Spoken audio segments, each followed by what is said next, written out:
शहनवाज चौधरी जिंदाबाद, भारतीय संविधान जिंदाबाद, भारतीय संविधान जिंदाबाद। मैं आह्वान करना चाहता हूं अंबेडकर साहब के अंश और उनके अनुयायी और भारत में नई क्रांति और परिवर्तन लाने वाले आज इस कार्यक्रम के मुख्य अतिथि आदरणीय शहनवाज चौधरी साहब का मैं आह्वान और निवेदन करता हूं कि आवे आपको संबोधित करें। एक बार जोरदार तालियों से आपका स्वागत, वंदन और अभिनंदन आदरणीय चौधरी साहब।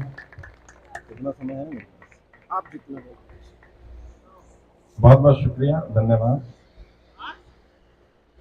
कुछ मेरे बारे में ज्यादा ही बोल दिया पूर्व विधायक जी ने, और मैं कोशिश करूंगा कि जिन चीजों के लिए मैं बहुत प्रसिद्ध भी हूं और बदनाम भी हूं, कुछ वो बातें आपके सामने रखूं। क्योंकि मेरे साथ समस्या ये है कि मैंने विषय ही ऐसा चुन लिया, राजनीति का प्रशिक्षण देना। तो मुझे याद आता है 2006 में जब मैंने ये इंस्टीट्यूट शुरू किया और मैं पहली सभा में गया, तो मेरे बारे में किसी ने कहा कि अब आपके बीच में वो व्यक्ति आ रहे हैं जो राजनेताओं को सिखाते हैं, और आपको पता है राजनेता कितने बड़े वाले, और ये राजनेताओं को सिखाता है तो ये उनसे कितना बड़ा वाला होगा। मुझे उसे समझ में नहीं आया था मेरी तारीफ हो रही है कि मेरी बुराई की जा रही है, लेकिन मैं इतना जरूर जानता था कि हाँ, राजनेताओं की छवि बहुत ज्यादा अच्छी तो नहीं है, तो राजनेताओं को जो सिखाता होगा उसकी छवि बहुत ज्यादा अच्छी तो बनने वाली नहीं।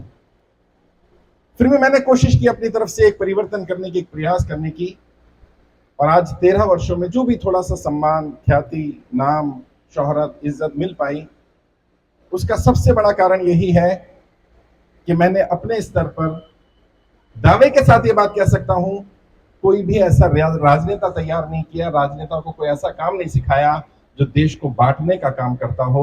मैंने हमेशा जोड़ने की बात की। मैं रणनीतियां बनाता हूं, चुनाव कैसे जीतना है, और यहां मंच पर धुरंधर बैठे हुए, चुनाव जीते भी हैं, हारे भी हैं, और मैं आपको बता रहा हूं हारने वाले का अनुभव जीतने वाले से ज्यादा का होता है। आप हारने वाले को हल्के में ले लेते हो। मैं हमेशा अपने स्टूडेंट को सिखाता हूं कि जो चुनाव हार गया उससे जरूर सीखना, क्योंकि भारत की एक बदकिस्मती क्या है, यहां हारने वालों का इतिहास नहीं लिखा जाता। सच्चाई यही है कि जो हार गया वो बता सकता है कि क्या क्या गलतियां हुई, जीतने वाला कभी नहीं बताएगा मैंने क्या क्या करके जीत हासिल की। और राजनीति के यहां बहुत सारे लोग हैं, मैं एक बात बता देना चाहता हूं, यदि आप जीवन में, राजनीति में, व्यापार में या किसी भी क्षेत्र में यदि आप सफल हो गए तो आपकी हर गलती आपकी एक रणनीति कहलाएगी, और यदि आप फेल हो गए तो आपकी हर रणनीति आपकी गलती कहलाएगी। हमेशा ध्यान रखना इस बात का। और यह मायने नहीं रखता कि हम सफल होंगे कि नहीं होंगे, सफलता से बड़ी चीज महानता है। उस महानता के लिए प्रयास करने की कोशिश करनी चाहिए। जिस महान व्यक्ति बाबा साहब अम्बेडकर के बारे में हम पढ़ रहे हैं, बात कर रहे हैं, सुनते हैं, हम उनका अगर 1% भी बन पाए ना, यकीन माने क्रांति हो जाएगी, उसी दिन क्रांति हो जाएगी। समस्या क्या है, हर कोई चाहता है देश का बच्चा बच्चा भगत सिंह बने, लेकिन समस्या है पड़ोसी के घर में। हाँ, मेरा बच्चा तो आईएएस बनेगा, मेरा बच्चा तो डॉक्टर बनेगा, इंजीनियर बनेगा, पड़ोसी वाले को फांसी पर चढ़ा दो। जब तक ये विचार मन में नहीं आएगा कि अगर इस देश में कोई बच्चा भगत सिंह बनेगा तो मेरे घर में बनेगा, तब तक परिवर्तन नहीं आ सकता। ये लड़ाई आसान नहीं होने वाली, ये लड़ाई बहुत मुश्किल लड़ाई है। और जिन ताकतों से, अभी विधायक जी ने सही कहा, जिन ताकतों से हम लड़ने जा रहे हैं वो साधारण नहीं है। वो क्या क्या कर चुके हैं, क्या क्या कर सकते हैं, मैं भी जानता हूं, आप भी जानते हैं, हमसे बेहतर बहुत सारे लोग हैं जो जानते हैं इस बात। लेकिन वो शेर है ना, तूफानों के डर से क्या घर बनाना छोड़ दें, हैं? ऐसा नहीं होता है। हमें मालूम है तूफान आएगा, घर को मजबूत बनाना है, लेकिन घर बनाना छोड़ना नहीं। तो हमें क्या करना है, हमें खुद को मजबूत बनाना होगा, और जैसा अभी कन्हैया जी ने भी कहा, हमारी बहन ने भी कहा, संगठित होना पड़ेगा, अपने आपसी मतभेदों को मिटाना पड़ेगा। ये सबसे पहली कड़ी है, पहला कदम है। अगर हम समस्याओं पर बात करते रहेंगे तो हमेशा समस्याएं खड़ी रहेंगी, बेहतर होगा हम समाधानों पर बात करें। और जैसे मैंने कहा, मैं प्रसिद्ध हूं इस बात के लिए कि मैं समस्या पर बात ना करके समाधानों पर बात करूंगा, और कुछ ऐसा दे करके जाऊंगा कि आज आपका यहां आना, एक एक व्यक्ति का यहां आना सफल हो जाए। अगर कोई एक बात भी आपके काम की मिल गई तो मैं मान लूंगा मेरा दिल्ली से आना और आपका यहां आना सफल हो जाएगा, ये कार्यक्रम सफल हो जाएगा। दो तीन चीजें बताना चाहता हूं। सबसे पहली बात तो जैसे मैंने कहा, समस्या तो पता है, समाधान क्या है? संगठित होना है। संगठित होने का पहला बेस क्या है? आपसी मतभेदों को मिटाना। इसके लिए मैंने एक शुरुआत की और मेरे साथ 5 लाख से ज्यादा लोगों ने उस शुरुआत को स्वीकार कर लिया। क्या? हमने तय किया कि आप अपनी जाति धर्म जो भी मानते हैं मानते रहिए, अपना सरनेम जो लगाना है लगाते रहिए, साथ में एक सरनेम और जोड़ दीजिए जो बाबा साहब अम्बेडकर ने कहा, शुरुआत और अंत में हम केवल भारतीय हैं। मेरा नाम शाहनवाज चौधरी भारतीय, कन्हैया यादव भारतीय। तो मुझसे कई लोगों ने कहा कि सरनेम क्यों नहीं हटाया? शाहनवाज भारतीय भी तो हो सकता है, कन्हैया भारतीय भी तो हो सकता है। जानबूझकर नहीं हटाया क्योंकि मैं जानता हूं इन्हें जिनसे मैं लड़ने जा रहा हूं, क्योंकि मुझे पहचान भी दिखानी पड़ेगी कि मैं कौन हूं और ये बताना पड़ेगा कि लेकिन मैं भारतीयता को मानता हूं, मैंने भारतीयता को स्वीकार किया है। ये भारतीयता क्या है? ये एक शपथ है जो मैंने ही शुरू की और आज फेसबुक पर जाइए 5 लाख से ज्यादा लोग अपने नाम के साथ भारतीय लगा चुके हैं। शपथ 4 लाइन की, लेकिन जैसा किसी ने कहा, कट्टर लोगों को स्वीकार नहीं होगी, संघियों को स्वीकार नहीं होगी, और इनसे अगर तुम्हें लड़ना है, तुम्हें मैं ये हथियार दे रहा हूं जो बाबा साहब अम्बेडकर ने दिया। ये भारतीयता ही हथियार है, इनसे तुम इसी से लड़ सकते हो। शपथ क्या है? मैं किसी भी भारतीय के साथ जाति धर्म भाषा क्षेत्र लिंग या किसी आधार पर कोई भेदभाव नहीं करूंगा। मैं भारत के संविधान का सम्मान करूंगा और मैं अपनी इच्छा से अपने नाम के साथ भारतीय शब्द जोड़ने को तैयार हूं। कुछ गलत है क्या इस शपथ में भाई? लेकिन कुछ लोगों को बीमारी है। मैंने एक व्हाट्सएप ग्रुप में छोटी सी बात लिखी और मैं आपको एक टेस्ट दे रहा हूं, करना। अगर किसी व्हाट्सएप ग्रुप में कोई संघी कट्टर व्यक्ति बैठा हो, एक मैसेज डाल देना, क्या इस बार मैं भेदभाव के खिलाफ वोट करूंगा। वो तुरंत बोलेगा भाजपा से इतनी दुश्मनी क्यों है? अरे मैंने कब भाजपा का नाम लिया भैया? लेकिन उन्हें पता है कि भेदभाव कौन करता है। वो राहत इंदौरी साहब का एक किस्सा है ना, दिल्ली में मुशायरा चल रहा था, उन्होंने बोल दिया सरकार चोर है, तो सरकार ने पुलिस भेज दी घर पर कि भाई रात को आपने मुशायरे में बोला सरकार चोर है। उसने कहा बोला, कहते तो आपको अरेस्ट करें, लेकिन मैंने ये कब बोला भारत की सरकार चोर है? तो पुलिस वाले कहते हमें नहीं पता कौन सी सरकार चोर है। तो संघियों को, कट्टर लोगों को पहचानने का सबसे बढ़िया तरीका है आप एकता की बात करो, मैसेज डालो, किसी भी पार्टी का नहीं, और इनसे लड़ने का यही हथियार है तुम्हारे पास। भारतीयता को स्वीकार करना पड़ेगा और इसको मन से स्वीकार करना पड़ेगा। ऐसा नहीं चलेगा कि दिखावा तो करेंगे भारतीयता का और मन में भेद रखेंगे। और जो कट्टर लोग हैं उनसे भी एक बात पूछना चाहता हूं, और तुम्हें कोई मिले तो उससे सवाल जरूर करना। मैंने अभी 1000 से ज्यादा कट्टर लोगों से सवाल पूछ लिया, आज तक ये जवाब नहीं मिला।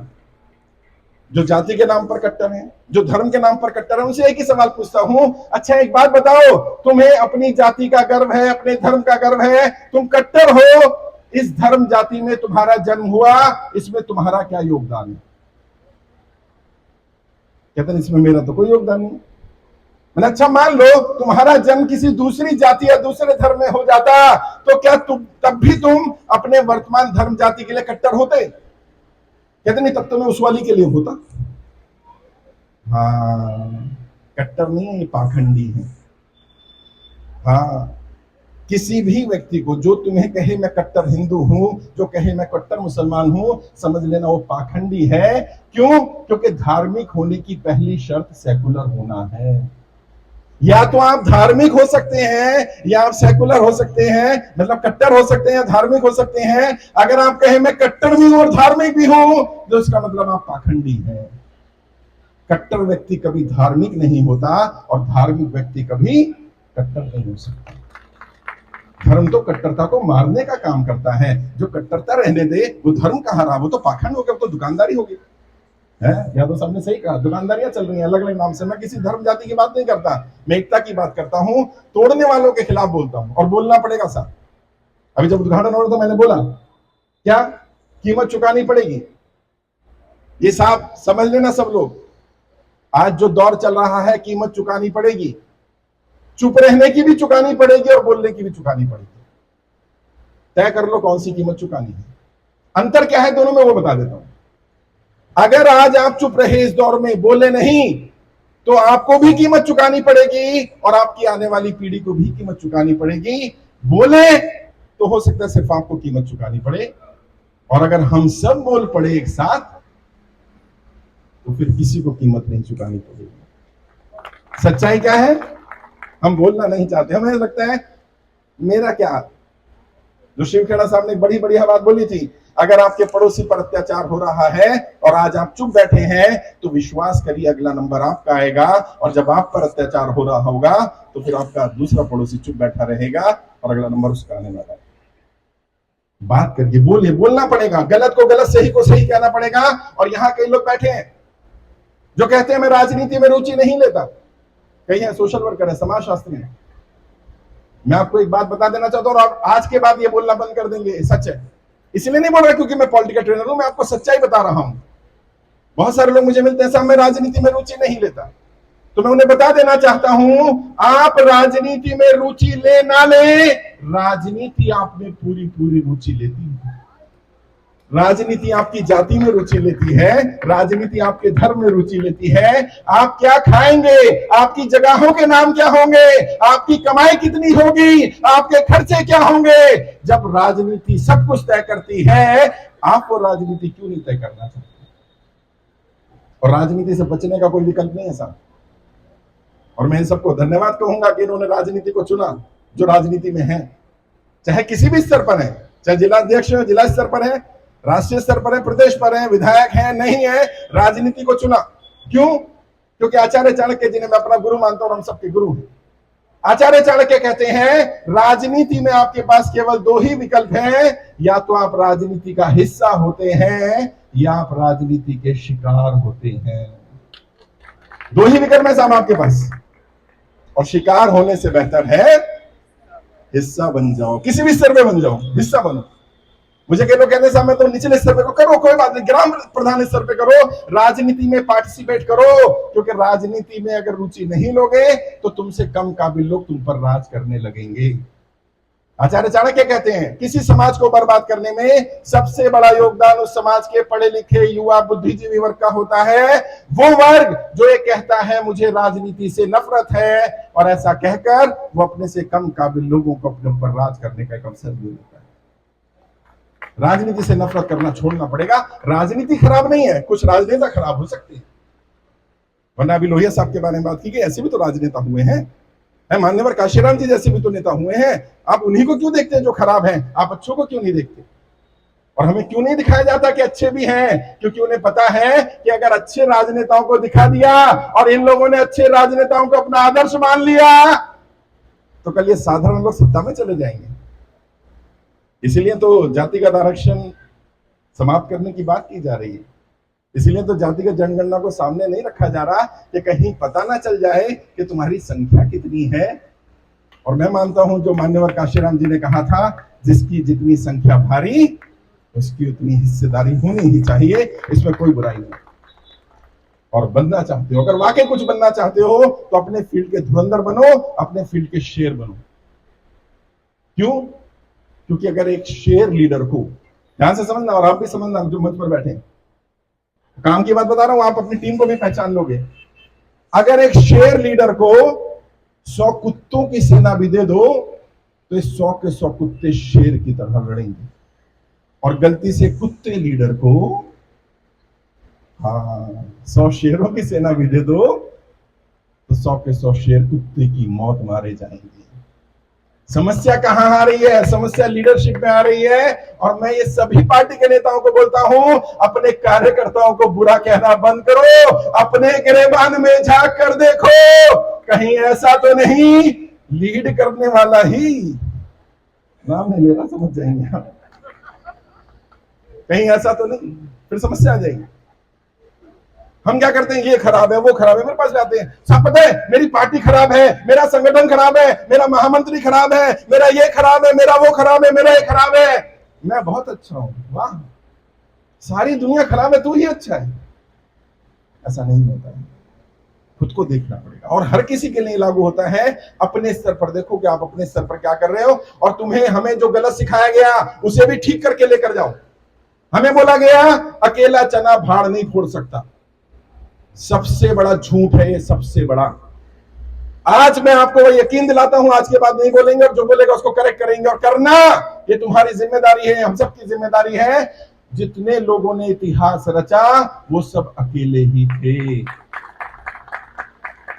चाहे आप उसे पसंद करें ना करें, वर्तमान प्रधानमंत्री को आप पसंद करें ना करें, विचारधारा में मतभेद हो सकता है, लेकिन अकेला ही था। अकेला ही है जो वहां तक ले गया 303 तक, और अकेला ही है जो 3 पर लाएगा। ये भी सच है, मैं लिख कर दे रहा हूं, मैं इस मंच से बात कहकर जा रहा हूं आपको, यही लाएगा। हाँ, ऐसे ही होता है। और सच्चाई क्या है, वो कहते हैं ना, एक ही उल्लू काफी है बर्बाद गुलिस्ता करने को, अंजाम गुलिस्ता क्या होगा जब हर शाख पे उल्लू बैठा है। तो सारे उल्लुओं को इकट्ठा कर लेंगे तो अंजाम क्या होगा सबको पता है। प्रॉब्लम उनमें नहीं है, वो तो अपना काम ठीक कर रहे हैं। और जब मैं ये बोलता हूं तो लोग कहते हैं अच्छा काम ठीक कर रहे हैं। हाँ, क्योंकि वो जिस एजेंडे के लिए आए वही कर रहे हैं, वो तोड़ने ही तो आए हैं। उन्होंने कब कहा कि मैं रोजगार दे करके आया हूं, इसलिए मेरा देख करके रोजगार, कि मैंने इतने लोगों को रोजगार दे दिया, मुझे सत्ता में पहुंचा दो। उन्होंने तो यही दिखाया कि मैं मार काट करके आया हूं और वही मार काट करने वाला हूं, चूड़ी टाइट करके आया हूं, टाइट करने वाला हूं। कुछ हम जैसे बीच में आड़े आ जाते हैं, उनकी चूड़ी में फिट ही नहीं होते। क्यों नहीं होते? मुझसे किसी ने कहा कि आप मुसलमान हैं और आप भारत माता की जय बोलते हैं। मैंने, तुम्हें पता है भारत माता क्या है? कह रहे नहीं। कह रहे हमें तो बताया गया, कई मुस्लिम बोलते हैं, हमें तो बताया गया भारत माता की जय नहीं बोलनी चाहिए। मैंने, अच्छा भारत माता क्या होती है? मैं नहीं करा। भारत एक खोज जिसने किताब लिखी, उस महान व्यक्ति पंडित जवाहरलाल नेहरू, उससे भी पूछा गया, जब वो एक सभा में गए, लोगों ने भारत माता की जय के नारे लगा दिए। उन्होंने कहा अच्छी बात है भारत माता की जय करो, लेकिन तुम्हें पता है भारत माता कौन है? किसकी जय जयकार कर रहे हो? कहते हमारे देश के पेड़ पौधे, यहाँ की जमीन, यहाँ के पहाड़, यहाँ की नदियां, यहाँ के झरने। कहते हाँ वो तो सब भारत माता है, लेकिन जब हम भारत माता की जय बोलते हैं तो उसका असली अर्थ है तुम्हारी जय, एक एक नागरिक की जय, एक एक हिंदू की जय, एक एक मुसलमान की जय। अगर नागरिकों की जय नहीं है तो वो भारत माता की जय नहीं हो सकती। और इस नारे से किसको परहेज होगा कि हम सबकी जय जयकार हो? समस्या क्या, वो बांटना चाहते हैं और हम तर्क नहीं कर सकते, इसलिए हम उनकी बात को स्वीकार कर लेते हैं। अगर हम तर्क करने लग जाएंगे तो उनका कुतर्क टिक नहीं पाएगा हमारे सामने। जैसे मैंने कहा, व्हाट्सएप ग्रुप में चेक कर लेना, किसी व्हाट्सएप ग्रुप में एक भी अगर कट्टर सोच का व्यक्ति होगा, उसको 2-4 मैसेज डालोगे, नाम मत लिखना किसी पार्टी का, जैसे हम भाईचारे के साथ हैं, बस तुरंत तुम्हें भाजपा विरोधी, हम एकता की बात करेंगे तुरंत। क्यों? क्योंकि वो तो नहीं करते, उन्हें पता है वो नहीं करते, और हमें भी ये पता है कि वो एक साथ काम करते हैं। इसलिए मैं कहता हूं वो जिस एजेंडे पे काम कर रहे हैं उन्हें करने दो। अगर आप में से कोई सोचता हो कि आप नरेंद्र मोदी का या भाजपा का विरोध करके उनको हरा सकते हैं, मैंने राहुल गांधी जी से मुलाकात की, उनको भी यही बोला था, विरोध नहीं कर सकते, विरोध करके हरा नहीं पाओगे, उनसे बड़ी लाइन बनानी पड़ेगी। उन्होंने जो लाइन तैयार की है उस लाइन से बड़ी लाइन बना दो, और उससे बड़ी लाइन जिस दिन भी तैयार हो गई उस दिन भारत का वोटर दिखाएगा कि उनकी असली जगह क्या है। और दिखाया है, हम तो दिल्ली वाले, हमने तो दिखाया, दिल्ली वालों ने दिखाया भैया। क्या दिखाया? भारतीय जनता पार्टी ने पूरी कोशिश कर ली दिल्ली में सरकार बनाने की। कांग्रेस 15 साल राज करती रही, कांग्रेस को हटाने के लिए बहुत कोशिश करी गई। भारतीय जनता पार्टी ने सोचा अब नई पार्टी आ जाएगी तो शायद हमें फायदा हो जाएगा। दिल्ली वाले तेज निकले, उन्होंने कहा तुम्हें नहीं देंगे सत्ता, भले उसके छोटे भाई को दे देंगे लेकिन तुम्हें नहीं देंगे। और जो हुआ, बाबा साहब अम्बेडकर से एक सवाल पूछा गया था, कब? संविधान सभा में। और जो दिल्ली में हुआ अभी 2015 में, 2013 में, उसको रिपीट करना 2015 में, रिलेट करना दोनों चीजों को। देखो कितने महान व्यक्ति की बात हम करते हैं। बाबा साहब अम्बेडकर से संविधान सभा में पूछा गया कि भारत में सरकार कैसे बनेगी। उन्होंने कहा सांसद विधायक चुनकर के आएंगे, विधायक विधानसभाओं में, सांसद केंद्र में, और जो लोग समर्थन में होंगे एक साथ मिलकर के उनकी सरकार बन जाएगी, और जो उनसे सहमत नहीं होंगे वो विपक्ष हो जाएगा। बात सही, ऐसी सरकार बनती है, सब मिलकर के तय कर लेते हैं, जो सत्ता में है वो ठीक, नहीं तो विपक्ष। तो बाबा साहब अम्बेडकर से एक सवाल पूछा गया, मान लो किसी दिन ऐसा हो गया कि सबने मिलकर तय किया कि हम सरकार बनाएंगे, तो विपक्ष कौन होगा? देखो कितना महान व्यक्ति, बाबा साहब अम्बेडकर ने कहा था, अगर इतिहास रचना चाहते हो तो इतिहास पढ़ना शुरू करो। जो इतिहास पढ़ता नहीं है वो इतिहास रच भी नहीं सकता। पढ़ो पढ़ो उस व्यक्ति की महानता। उस समय 1947-46 में संविधान सभा में उससे सवाल पूछा जाता है, अगर मानो सारे मिलकर के सरकार बना ले तो विपक्ष कौन होगा? ऐसा हुआ है दिल्ली में 2015 में 70 विधानसभाओं में से 67 सीटें आई आम आदमी पार्टी को। अच्छा मानो 70 आ जाती हैं, आप सभी बुद्धिजीवी हैं, सोचना, विचार करना, 70 की 70 अगर जीत लेती, हो सकता था ना 3 भी जीत जाते, तो विपक्ष कौन होगा? ये सवाल किसी के मन में आया नहीं होगा। उस व्यक्ति के, महान व्यक्ति ने सवाल का जवाब भी दिया हुआ है। बाबा साहब अम्बेडकर ने मुस्कुराए, उन्होंने कहा तुम्हारा सवाल सही है, कभी ऐसा हो जाए कि अगर सबने मिलकर सरकार भी बना ली तो भी घबराना मत, देश की जनता परमानेंट विपक्ष है। उन्होंने बताया संविधान सभा में, जनता परमानेंट विपक्ष है। और अब मैं जो अगली बात कह रहा हूं, हो सकता है मंच पे बैठे कुछ नेताओं को बुरी लग जाए, पर मैंने कहा ना मैं कुख्यात हूं कुछ कामों के लिए, तो मैं तो बोलूंगा। दिए का काम है जलना, हवा का काम है चलना, वो अपना काम करती है, मैं अपना काम करता हूं। अपनी पसंद की सरकार चुनो, अपने पसंद के नेता को वोट करो और विपक्ष में आकर खड़े हो जाओ। अगर वाकई देश का भला करना चाहते हो तो ये बात लेकर जाना, गहरी बात बता रहा हूं। अपनी पसंद के नेता को चुनो, अपने पसंद के नेता को वोट करो, अपनी पसंद की सरकार बनाओ और विपक्ष में आकर खड़े हो जाओ, सरकार से सवाल करो। अगर सरकार अपनी पसंद की है तो सवाल करो, सरकार अपनी पसंद की नहीं है तो सवाल करो, और अगर अपनी पसंद की सरकार से भी सवाल ना कर पाओ तो खुद से सवाल करो कि क्या चुन लिया, किसे सर पर बैठा लिया जिसने तुम्हारी अभिव्यक्ति की आजादी भी छीन ली। सवाल करने की आदत मत छोड़ना, इसलिए क्योंकि ये मेरी पसंद का नेता है, इसलिए कि मेरी जाति का नेता है, इसलिए कि मेरी पार्टी का नेता है, इसलिए कि मैं इसका समर्थन करता हूं। सवाल करने की आदत मत छोड़ना। और जब तक नकेल डली रहती है ना तो घोड़ा सही चलता है। हमने गलतियां करी, विपक्ष वो गलतियां नहीं करता तो आज ये दिन देखने नहीं पड़ते। प्रॉब्लम क्या है, कोई आईना दिखाए तो आईना फोड़ देते हैं। तुम तो उनके समर्थन में नहीं, गलतियों को स्वीकार करो, क्योंकि गलती होने के बाद 3 ही काम होते हैं साहब, लेकर जाना। जीवन में कभी भी गलती हो जाए, राजनीति के क्षेत्र में, व्यापार में, घर में, परिवार में, गलती होने के बाद 3 ही काम हो सकते हैं। पहला, गलती को स्वीकार करना। बिना स्वीकार करे कुछ होगा नहीं। स्वीकार करो गलती हो गई, जैसा राजीव सिंह कुशवाहा ने स्वीकार की कि हाँ 2014 में हमसे गलती हुई। और क्यों बोला उसने आधी बात बोली, क्योंकि ये वही था जो कहता था आएगा तो मोदी ही आ गया, व्यापार खाएगा तो मोदी ही आ गया, अब नौकरी क्यों मांग रहा? कोई बात नहीं, गलती हुई ना, स्वीकार कर ली। पहला क्या करो, और ये वही व्यक्ति है, बताना तो नहीं चाहता था लेकिन बात आगे तो निकल बता देता हूं। जिस समय ये कहा जाता है कि देश में ऐसा व्यक्ति प्रधानमंत्री बैठा है कि जिसके सामने कोई कुछ बोले तो वो कुछ भी कर सकता है, आपके इस मंच में, इस पंडाल में वो व्यक्ति बैठा है राजीव सिंह कुशवाहा, जो प्रधानमंत्री के घर में घुसकर उसका पुतला फूंकाया था। इसी वर्तमान प्रधानमंत्री की बात कर रहा हूं मैं। 13 नवंबर 2021, ये डेट देख लेना, अखबारों की सुर्खियां देख लेना।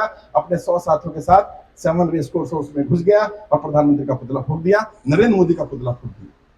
यह बात है, मेन स्ट्रीम मीडिया ने इसको कवर नहीं किया, करना भी नहीं था, क्योंकि साख पे बट्टा आज लग जाता ना साहब की, जिले इलाही नाराज हो जाते। लेकिन गलती हो जाने पर पहला काम स्वीकार कर लो, हाँ गलती हुई। दूसरा, गलती को दोहराना नहीं, रिपीट नहीं करना। किसी कारण से भी हो गई गलती, अब गलती को दोहराऊंगा नहीं। और तीसरा, उस गलती से सबक लेना सीखना। गलती हो जाना बुराई नहीं है, लेकिन अगर गलती से हम कुछ सीखेंगे नहीं तो हम गलतियां रिपीट करते रहेंगे, और रिपीट करते रहेंगे तो वही होता रहेगा जो हो रहा है। हम सबके सामने, संविधान के सामने, या संविधान के प्रति जो जिम्मेदारी हमारी बनती है, उस संविधान के तार तार करने का पूरा प्रयास कर लिया गया, हर दिन किया जा रहा है साहब। और कोई बड़ी बात नहीं, किसी दिन हम और आप ये खबर सुन लें कि चुनाव नहीं होगा, और जब मैं ये बात सभाओं में जाकर बोलता हूं तो लोग हैरान होते हैं, नहीं ये हो जाएगा, वो हो जाएगा। कुछ नहीं होगा। क्यों? क्योंकि कमजोर लोगों पर जुल्म करते रहोगे, वो जुल्म सहते रहेंगे। वो कहानी सुनिए ना, एक सन की राजा। और जब ये सन की राजा बोलता हूं तो आप किसी से रिलेट मत करना, मैं किसी से बोल भी नहीं रहा हूं। एक अच्छा खासा रोड था, बढ़िया, जैसा आपका हाईवे है ऐसा इससे भी बढ़िया एक्सप्रेस वे समझ सकते हो अखिलेश यादव जी का, इतना बढ़िया हाईवे, लोग आ जा रहे हैं बढ़िया करके। सन की राजा के दिमाग में आया कि एक काम करो, इस पर एक पुल बना दो, बढ़िया रोड है, बिना बाती, कोई जरूरत नहीं है। कहते पुल के असुविधा होगी लोगों को थोड़ी सी, पुल पर चढ़ना उतरना पड़ेगा। उस समय गाड़ियां नहीं थी, पैदल का जमाना था, लोग पुल पर चढ़ने लगे, राजा की गुणगान करने लगा, राजा बहुत अच्छा है, बहुत अच्छा है। फिर उसने क्या करा, उसने कहा भाई एक काम करो, एक शिकायत पट्टी लगाओ, क्या पता किसी को कोई समस्या हो कि बढ़िया रोड पर पुल बनाया, कोई तो बोलेगा। शिकायत पट्टी में कोई शिकायत नहीं थी। अब थोड़े दिन बीते तो राजा ने कहा एक काम करो, इनको पुल पर चढ़ने का टैक्स लेने लगो, 1 आना 2 आना 4 आना, पुल पर चढ़ना भी मैंडेटरी है और टैक्स भी देना पड़ेगा। जनता को कोई दिक्कत नहीं है, जनता पुल पर भी चढ़ रही है, टैक्स भी दे रही है, और वो शिकायत पट्टी लगी हुई है, एक शिकायत नहीं आई। अब इस सन की राजा ने फरमान दे दिया कि अब जो भी पुल पर चढ़ेगा टैक्स भी देना पड़ेगा और 4 कोड़े भी मारे जाएंगे। अबे अब तो शिकायत होगी। अच्छा, कोड़े भी पड़ रहे हैं रोज, बढ़िया रोड पुल बनाया, बिना बात का पैसा खर्च किया, टैक्स लगाया, कोड़े भी पड़ रहे हैं, कोई शिकायत नहीं। एक दिन एक शिकायत आ गई, राजा बड़ा खुश हो, कोई तो है जिसका जमीर जागा, कोई तो है हमारे साम्राज्य में जिसमें हिम्मत है, कोई तो है जिसकी रीढ़ की हड्डी सीधी है, कोई तो है जो हमसे सवाल कर रहा है। और उस चिट्ठी को जब पढ़ा तो क्या लिखता है, महाराज आप बहुत महान है, आपकी सोच बहुत महान है, आपने इतनी बढ़िया सड़क पर एक पुल बनवाया, हमें थोड़ी असुविधा हुई, हमने स्वीकार कर लिया, आपने टैक्स लगाया, हमें फिर भी कोई दिक्कत नहीं आई, आपकी महानता चारों तरफ फैलती रहे, आपने कोड़े मारने वाले लगाए, हमें उससे भी दिक्कत नहीं है, लेकिन एक रिक्वेस्ट है, कोड़े मारने वालों की संख्या बढ़ा दी जाए, सुबह दफ्तर जाने में देर हो जाती है, कोड़े खाने में समय लग जाता है। अच्छा, कुछ लोगों को घर जाके समझ में आई, कोई बात नहीं, समझ लेना, बस यही है इस समाज की सच्चाई। और जिस दिन जाग गए, अभी मैं एक कविता डाली थी, मैंने एक दुबे जी की कविता थी, बड़ी जबरदस्त 4 लाइनों की, कि वो डरते हैं किस चीज से, सेना होने के बाद, हथियार होने के बाद, ताकत होने के बाद, पैसा होने के बाद, सत्ता होने के बाद, वो डरते हैं इस बात से कि एक दिन दबे कुचले लोग उनसे डरना बंद कर देंगे। वो दिन आएगा, वो दिन आएगा, और लिख लेना मेरी बात, हमारे जीते जी आए ना आए, वो दिन आएगा कि एक दिन ये दबे कुचले लोग डरना बंद कर देंगे। और ये डर उनके अंदर है, वो इसी बात से डरते हैं कि एक दिन ये डरना बंद ना कर देंगे। और मैं बता रहा हूं, दुनिया के तानाशाहों का इतिहास पढ़ा मैंने, तानाशाह बहुत डरपोक होता था, और कितना डरपोक, इतना डरपोक कि 4 गधे भी एक साथ खड़े होकर घास चर रहे हो ना तो तानाशाह को लगता है मेरी शिकायत होगी। सोचो, इतने सारे बुद्धिजीवी एक साथ हों और तानाशाह को खबर नहीं होगी। और जहां मैं आ जाता हूं वो खबर आ ही जाती है, क्योंकि मेरा फोन भी टैप करते हैं, पता रहता है कहां जा रहा है, क्योंकि मैं एक बड़ा मिशन भी चला रहा हूं। अभी जिस कन्हैया यादव को आपने सुना, राजीव को सुना, ऐसे 5000 ज्यादा देश में लीडर तैयार कर चुका हूं जो मंच पर दहाड़ना जानते हैं, अपनी बात गर्व के साथ रखना जानते हैं। और यही कोशिश है कि लोगों को सच्चाई बताई जाए कि हमारे साथ हो क्या रहा है।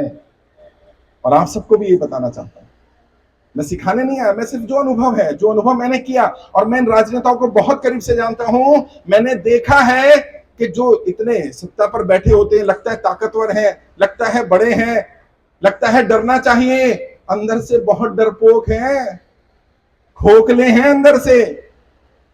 बस तुम सवाल ना कर जाओ, हर दिन यही डर बना रहता है, और जिस दिन तुमने सवाल करना शुरू कर दिया उस दिन वो भाग खड़े होंगे साहब।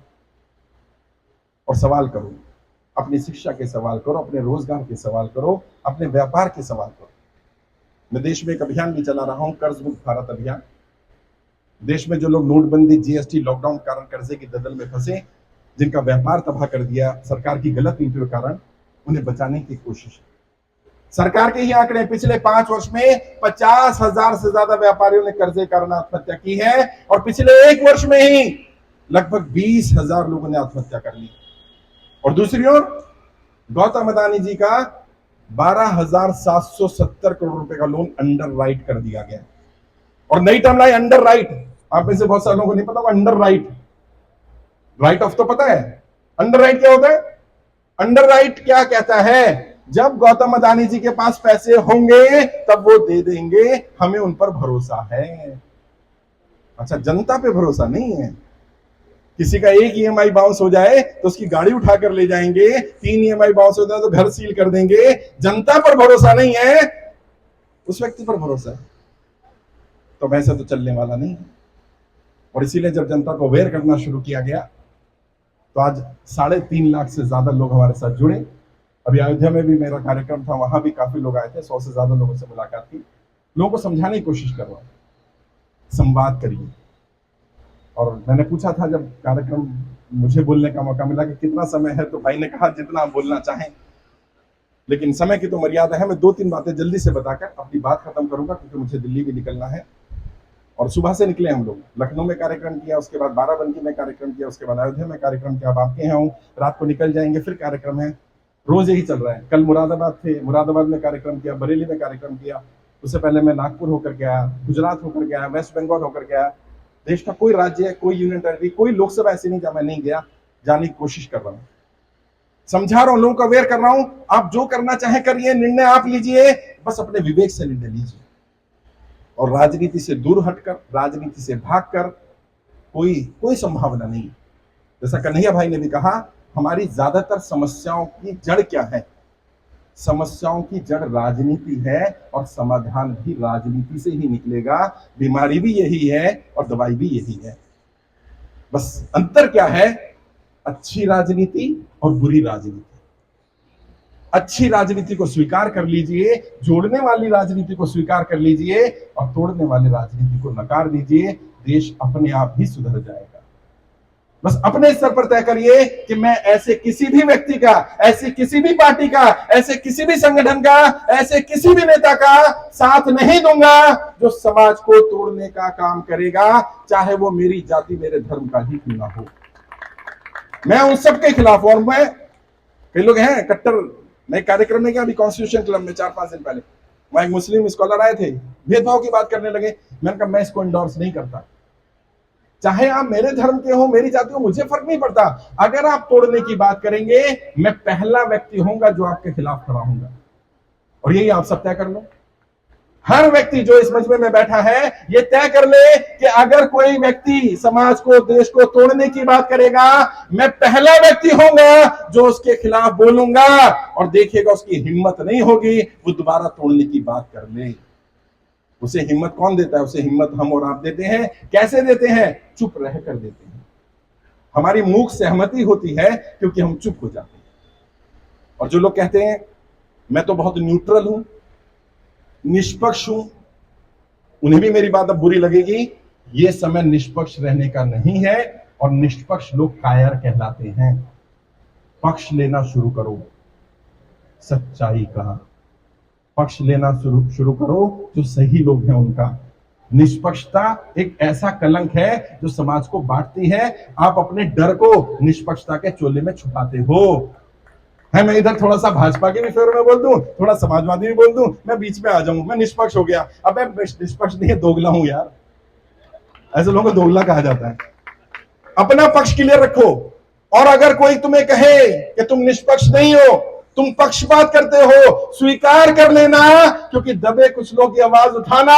अगर ये एक आरोप है तो मुझे ये आरोप स्वीकार है, स्वीकार कर लीजिए। बाबा साहब अम्बेडकर भी कहते हैं ना, मैं निष्पक्ष रहूंगा।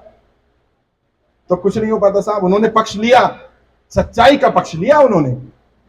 उनके ऊपर भी तो आरोप लगे ना, उनको भी तो कहा गया कि उन्होंने इनके लिए ये कर दिया, उनके लिए वो कर दिया, लेकिन वो डटे रहे क्योंकि उनको पता था कि मैं सही हूं, मैं सच्चाई के मार्ग पर हूं। और अगर तुम्हें लग रहा है तुम सही हो, तुम सच्चाई के मार्ग पर हो, तो डटे रहना।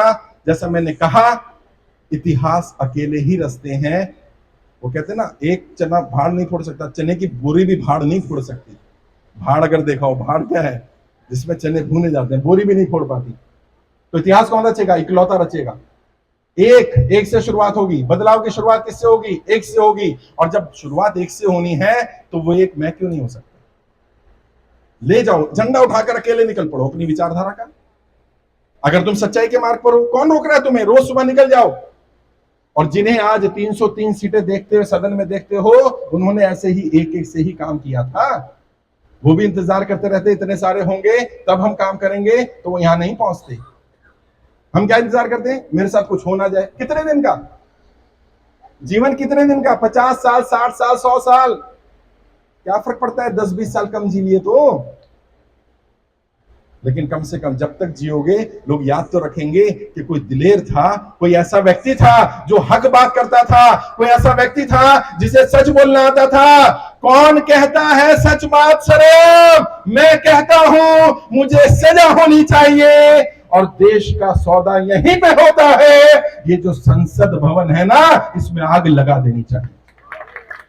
यही तो हो रहा है सौदा है।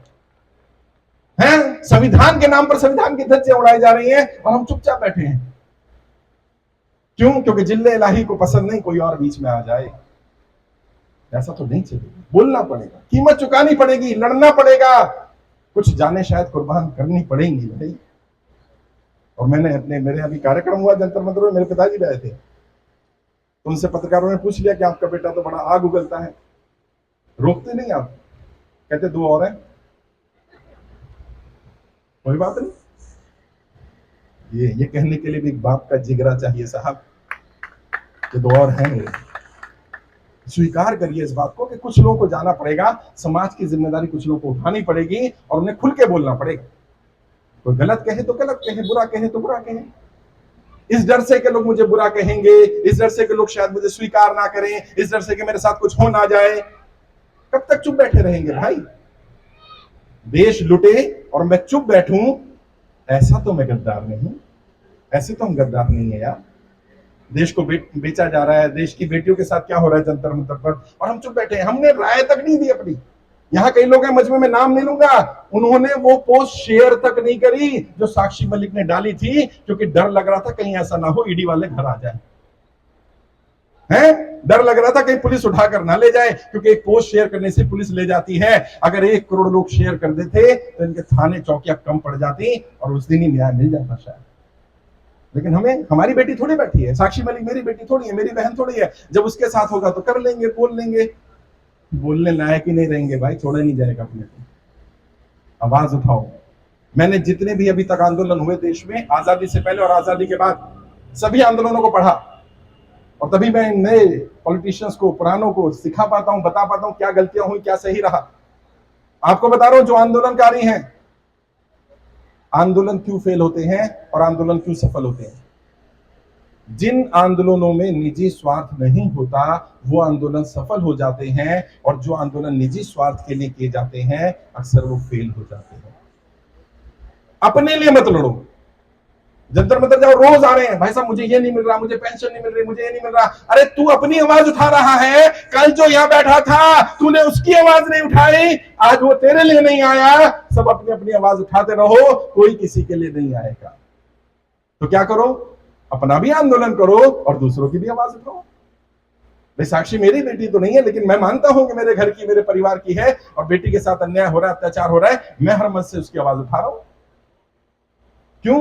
क्योंकि मुझे पता है कि मैं एक आंदोलन कर रहा हूं। मुझे अगर अपने आंदोलन के लिए बात रखनी है तो मेरा हक बनता है कि पहले जो आंदोलन कर रहे हैं मैं उनका साथ दूं। किसान आंदोलन में गया, मैं तो खेती नहीं करता, ठीक है, मेरे बाप दादा किसान रहे, ऑब्वियस सी बात है, मैं यूपी से हूं, जमींदार रहे मेरे परदादा, तो ऑब्वियस सी बात है हम खेती ही करते होंगे। लेकिन मैं किसान आंदोलन में इसलिए नहीं गया क्योंकि मैं किसान हूं, मेरी जमीन चली जाएगी। मैं इसलिए गया क्योंकि उनकी बात सही थी।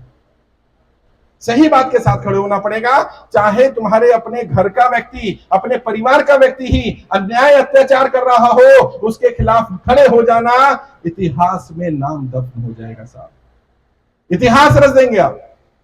और महानता और सफलता के अंतर को लेकर जाओ, खासकर से जो मंच पर बैठे लोग हैं, महानता का प्रयास करो, महानता का।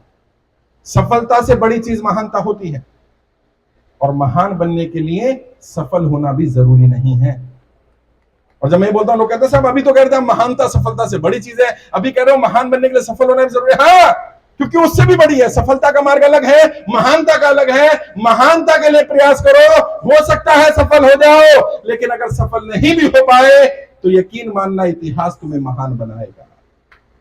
है। मैं एग्जांपल देता हूं, शहीद आजम भगत सिंह, जिस उद्देश्य से वो फांसी चढ़े उसी दिन देश आजाद नहीं हो गया।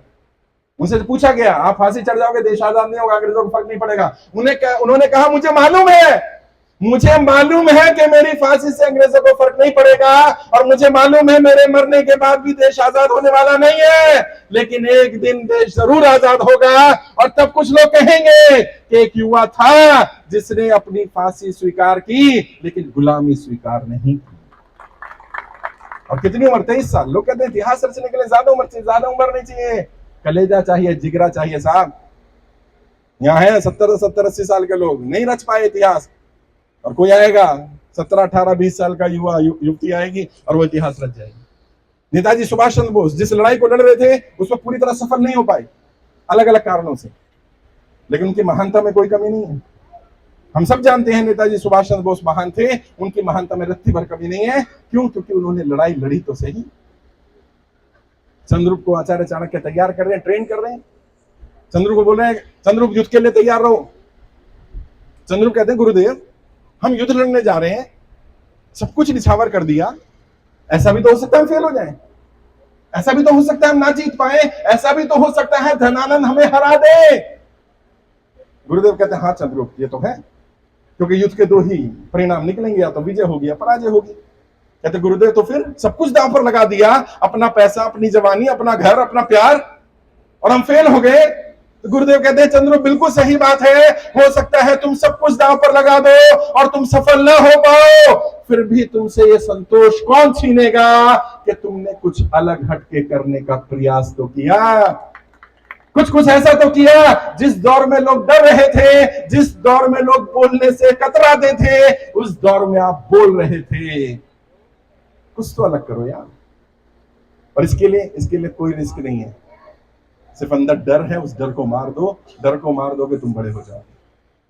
मेरे अंदर कुछ ऐसा खास नहीं है, इन क्रांतिकारियों में कुछ ऐसा खास नहीं है। और ये कन्हैया यादव, बता दूं क्या? बता देता हूं, चल तेरे घर के लोग हैं सब। अयोध्या की सभी बूथ पर लोकसभा स्तर पर 100 लोगों की टीम तैयार है इसके पास। 100 लोगों की हर बूथ पर लोकसभा स्तर पर, और ऐसे 543 लीडर तैयार हैं मेरे पास। और जो राजनीति के लोग हैं जानते हैं देश में 543 ही लोकसभा है, और एक दिन में काम नहीं हुआ है, ये कारपेट के नीचे काम करना पड़ता है। अचानक आओगे तो लोग क्या कहेंगे, अचानक खड़ा हो गया। हाँ, लोगों को यही लगना चाहिए तुम अचानक खड़े हो गए। राजनीति का एक गुरु मंत्र दे करके जा रहा हूं, अपनी सफलता को इतना छोटा दिखाओ कि लोगों को लगे अचानक हो गया, लेकिन पर्दे के पीछे इतनी मेहनत करो, इतनी मेहनत करो, इतनी मेहनत करो कि लोगों के पसीने छूट जाने चाहिए तुम्हारी गहराई नापते नापते। जिस दिन पता चले उस दिन लगे अचानक हो गया, ये तूफान कहां से आ गया, ये इतना बड़ा बदलाव कहां से आ गया। लेकिन उस बदलाव के लिए बीज डालना पड़ेगा। अगर पेड़ पर फल छोटे हों और फलों को देखकर चिढ़ते रहो, फलों को पानी दो, फलों को खाद दो, फल बड़े नहीं होंगे। जड़ों पर पानी देना पड़ेगा, जड़ों पर काम करना पड़ेगा। बस मेरी एक ही कोशिश है कि एक बड़ा परिवर्तन हो।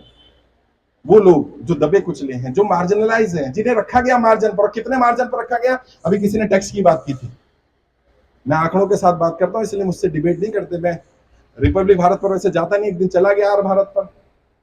वो आपके जर्नल साहब हैं जीडी बख्शी, टकरा गए मुझसे डिबेट में। मैं तो बहस करता नहीं, वो बोलते रहे, मैं सुनता रहा। कुछ बात उन्होंने बोल दी कि मोदी का अपमान सेना का अपमान है। बस मैंने कहा मोदी सेना कब से हो गए? और मैंने कहा जीडी बख्शी साहब आप सीनियर हैं, सम्मान्य हैं, आप नरेंद्र मोदी का पक्ष रखते हैं, आप सेना का पक्ष नहीं रखते। और इतनी सी बात कहनी थी और मुझे आर भारत ने म्यूट कर दिया, क्योंकि ये तो सच बोल पड़ा। बोलना पड़ेगा साहब। और उस दिन से बाद इनवाइट नहीं किया मुझे डिबेट में। पागल आदमी है तो जीडी बख्शी को कुछ नहीं समझता। नहीं, मैं ऐसा नहीं कर रहा, अपमान कर रहा हूं, मैं सच बोल रहा हूं। कुछ को कड़वा लग रहा है, मैं क्या कर सकता हूं। ऐसे सच बोलते रहना पड़ेगा, तुम्हें भी बोलना पड़ेगा, और इसको अपनी आदत बनाना पड़ेगा। सम्मान के साथ, डिसरिस्पेक्ट नहीं करनी किसी की। हम यहाँ किसी का अपमान करने नहीं है, सम्मान के साथ, लेकिन सच्चाई दिखाइए, आईना दिखाइए। वो आईना फोड़ दे वो उसकी सोच है, लेकिन कम से कम तुम सच बोलते रहो। और मैंने वही कोशिश की कि मैं वो आईना बन पाऊं कि लोग सुन पाए। और इसीलिए शायद आपका ये भाई, आपका ये दोस्त, आपका ये बेटा दुनिया के 50 देशों में सुना जाता है। देश का कोई सांसद विधायक ऐसा नहीं जो मुझे सुनता नहीं है। अभी तो पूर्व विधायक जी ने कहा ही, बड़े बड़े, और जब मैं बड़े बड़े कहता हूं तो समझ लेना बड़े बड़े वो भी सुनते हैं कह क्या रहा है। मानते नहीं है वो अलग बात है, खैर मैं उन्हें सलाह भी नहीं देता। और तुम्हें बता रहा हूं, जो तुम में से पॉलिटिकल ट्रेनर बनना चाहता हो, एडवाइजर बनना चाहता हो, मैं मुख्यमंत्री की एडवाइजरी में था, किसी ने मुझे उनके साथ देख लिया। अब वो दुनिया में नहीं रही तो मैं उनका नाम भी ले सकता हूँ। शीला दीक्षित जी थी, क्योंकि हमारा एग्रीमेंट होता है कि हम उनका नाम नहीं लेते किसको एडवाइस कर रहे हैं। उनकी एडवाइजरी में मैं भी एक था, बहुत सारे थे। एक व्यक्ति ने देख लिया कि आप शीला दीक्षित जी के साथ हो, आप तो उनकी एडवाइजरी में हो, आप उन्हें सलाह दे देना। सुनना नेताजी, आपको तो याद पता ही होगा, कह रहे सलाह दे देना मुख्यमंत्री को। मैंने कहा मेरा काम सलाह देने का नहीं है। चौंक पड़े, अरे आप उनके एडवाइजर हो। मैंने हाँ हूं। कह रहे आप करो सलाह देने काम नहीं, पॉलिटिकल एडवाइजर का काम एडवाइस देना नहीं होता है। बहुत सारे हो ना, मैं नेताजी को ये बोलूंगा, मैं नेताजी का खास बन जाऊंगा। हाँ बोलते हो कहेगा इसको पहले तो निकाल यहां से, ज्यादा तेज बन रहा है, इसको हटा पहले। पॉलिटिकल एडवाइजर अगर बनना चाहते हो, पॉलिटिकल एडवाइजर का काम एडवाइस करना नहीं होता। फिर क्या होता है, जब सलाह मांगी जाए तब सलाह देना, और सलाह दमदार देना, तब आप बढ़िया पॉलिटिकल एडवाइजर बनेंगे। तो अगर पॉलिटिकल ट्रेडर एडवाइजर बनना है तो बिना मांगे नहीं देना साहब। और बहुत सारे लोग जो राजनीति के शिकार हैं, उन्हें भी मैं बता देना चाहता हूं। मैंने किताब लिखी है, राजनेता बनना बच्चों का खेल नहीं है। और मुझसे बेहतर ये जानते हैं बेचारे, बोलते नहीं, अपना दर्द बताएं किसे, कहा भी ना जाए और सहा भी ना जाए। सबको लगता है मालाएं हैं, सम्मान है, ये है वो है। इनके अंदर का दर्द मैं ही जानता हूं। ना अच्छे पिता बन पाते हैं, ना अच्छे पति बन पाते हैं। हंस रहे हैं क्योंकि मैं जानता हूं इनका दर्द। जितना पैसा ये लगाते हैं ना, उतने में अगर व्यापार कर ले तो बहुत तरक्की हो सकती है।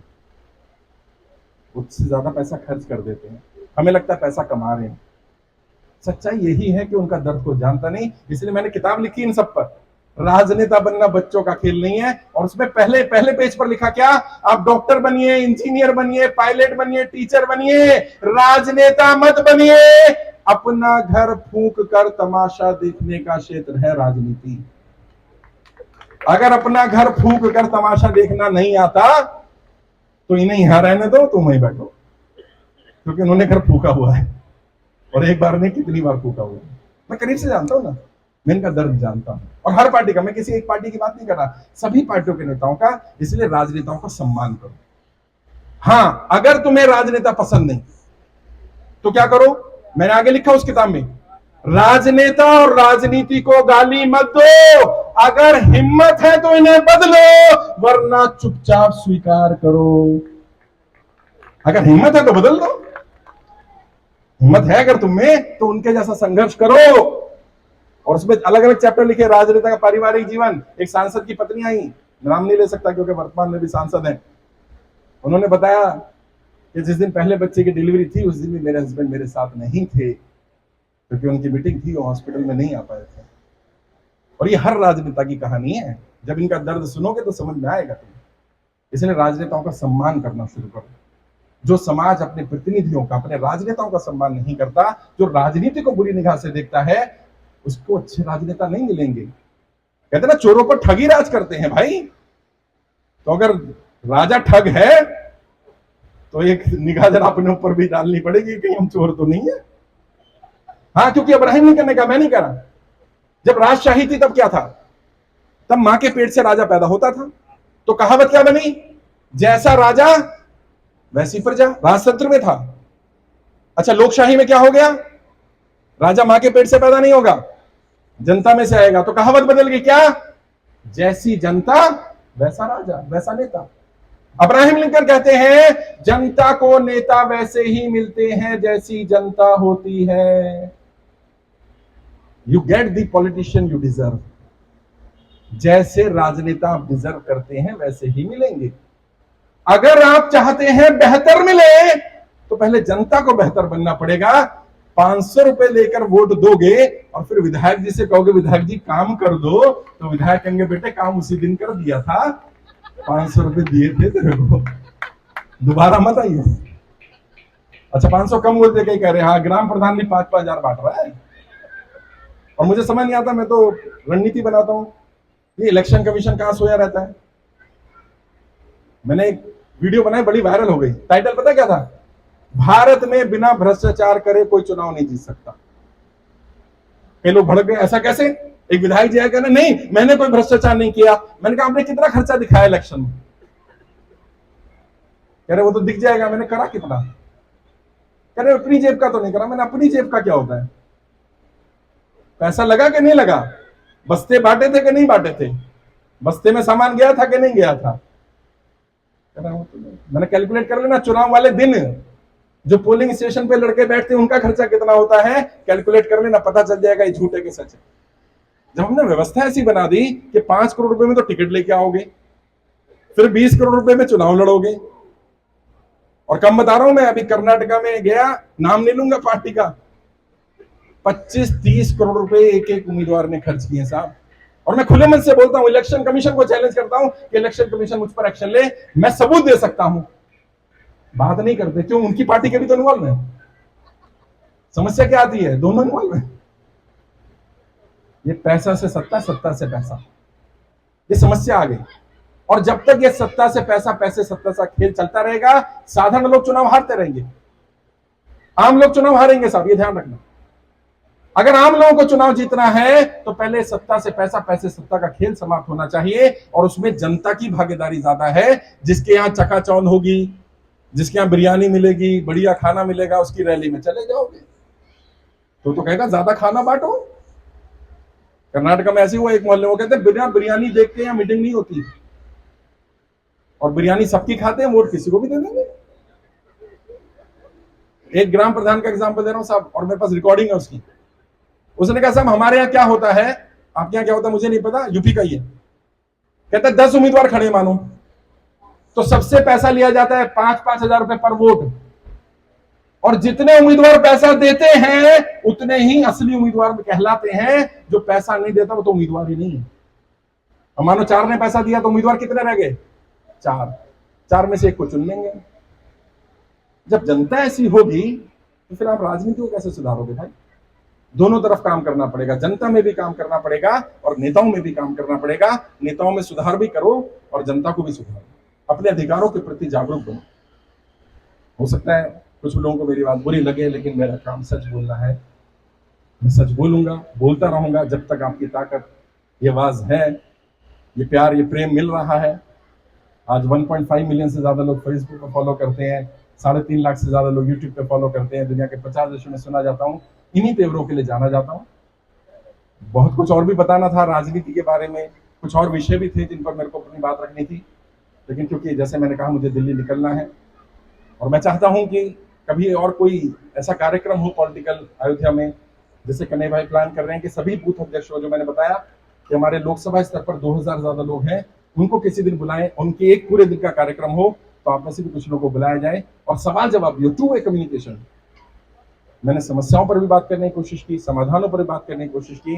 जितना मैं विस्तार से बता सकता था मंच से उतना बता दिया। बहुत सारी बातें छुपाई भी हैं, क्योंकि पर्दे के पीछे की राजनीति सिखाता हूं तो सारी बातें मंच पर नहीं दे सकता। 4 लाइनें कहकर अपनी बात खत्म करूंगा जो मुझे बहुत पसंद है। बैसाखियों पर चलकर भी महान क्यों है, बैसाखियों पर चलकर भी महान क्यों है, और जो हमको बांटता है वो हुक्मरान क्यों है। हुक्मरान मतलब सत्ताधीश, सत्ता में ऐसे लोग क्यों हैं जो हमें बांटते हैं। बैसाखियों पर चलकर भी महान क्यों है, जो हमको बांटता है वो हुक्मरान क्यों है। और अमेरिका, चीन, पाकिस्तान सब इसी सोच में पड़े हैं। सारे जहां से अच्छा हिंदुस्तान क्यों है, सारे जहां से अच्छा हिंदुस्तान क्यों।